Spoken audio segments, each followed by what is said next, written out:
Today, I'm reviewing the FIRSTINFO A1601 4-in-1 cleaner canister and vacuum system. I'll show what the kit includes, how it's meant to be set up, and what actually matters in use. For technical reasons, I can't add a hands-on unboxing or footage of the tool running on the car, so we'll walk through the specs and the workflow on screen, and I'll explain where it shines and where it can trip you up. You will find a link to purchase this and other models at a discount in the description below the video. You can place your order right now. Did you know that the best discounts on Amazon last only a few hours? That's why I launched 2 channels where I publish the highest discounts on Amazon products in real time every day. Follow the link in the description and subscribe to our Threads and Telegram channels right now to consistently save money on your everyday purchases. The kit is built around a metal service canister designed to push cleaning solvent through the fuel system or introduce cleaner through a vacuum line for intake valve deposits. The body is aluminum with sealed caps and replaceable O-rings, a pressure gauge on top, and quick couplers for air line and outlet. The package usually includes a set of fuel rail adapters, a length of chemical-resistant hose, a flow control valve, and fittings for vacuum service, so you can target intake valves and the combustion area without tearing down the manifold. This is not a standalone electric machine. It needs shop air.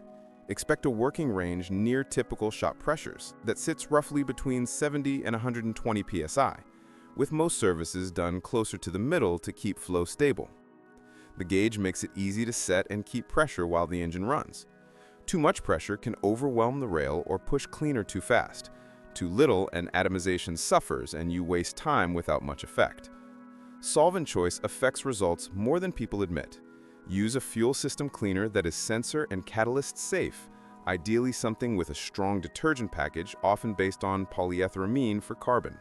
Avoid random home mixes. Thick or aggressive solvents can swell seals, fog the gauge, and attack O-rings. The canister is built for common injector cleaners, not paint stripper.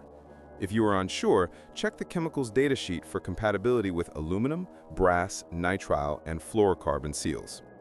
The fuel rail method is straightforward. You relieve fuel pressure, isolate the vehicle's pump by pulling the fuse or disconnecting the line, attach the correct rail adapter from the kit, fill the canister with the measured amount of cleaner, then connect shop air and set the pressure on the gauge. Start the engine and let it run exclusively on the canister. Watch the gauge and the clear line, adjust the needle valves so the engine idles smoothly without stalling, and let the cleaner run through until the canister is empty.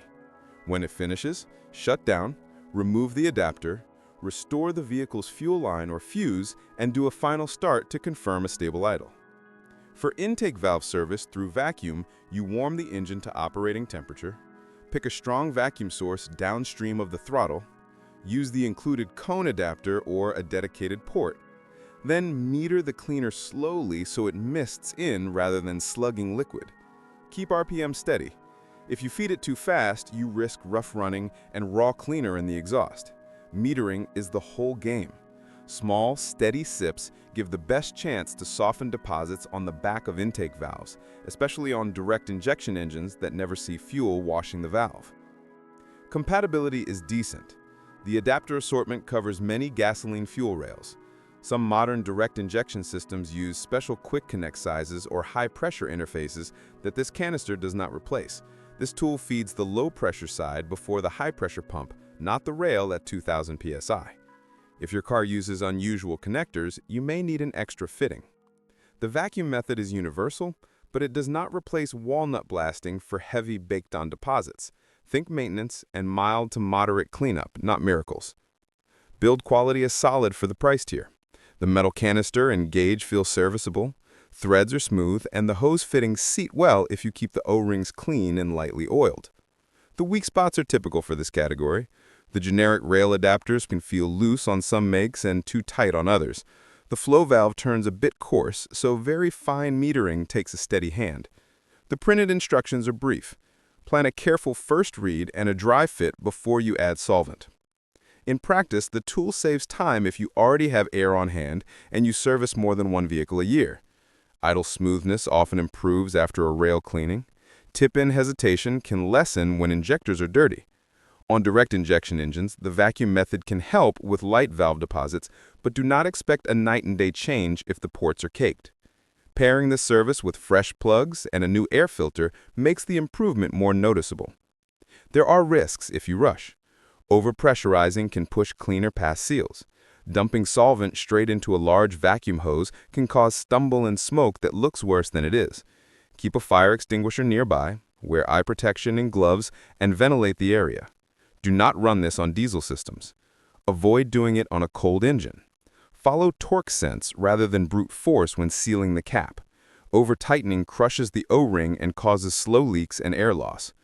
Who is this for? DIY owners who want control over the process, small shops that want a repeatable service, and anyone annoyed by single-use aerosol kits. Who should skip? If you don't have shop air, if your car needs specialized connectors you can't source, or if you expect this to fix mechanical injector failures, this will frustrate you. The tool is a delivery system, not a cure-all. Overall, the FIRSTINFO A1601 does what it claims when you use the right cleaner, the right pressure, and the right adapter. It's not flashy, but it's practical. If you respect the limits and meter the flow with patience, you get consistent maintenance-level results and a cleaner path for fuel and air. If this breakdown helped, subscribe and hit like so I can keep making straight, no-nonsense reviews.